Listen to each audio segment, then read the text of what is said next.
In this video, I will show you how to permanently delete your Instagram account in just a few easy steps. Whether you're taking a break or leaving for good, I'll guide you through the process with no hassle. So, let's get started. First, open the Instagram app on your phone and log into the account you want to delete. Once logged in, tap your profile icon in the bottom right corner, then tap the three horizontal lines at the top right to open the menu. In the settings menu, tap on first option Account Center. Next, tap Personal Details and select Account Ownership and Control.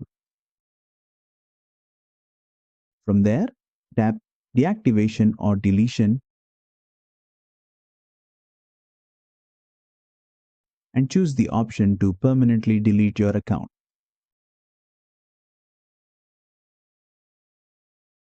Instagram will ask you to pick a reason for deleting your account. Select the reason that fits you best.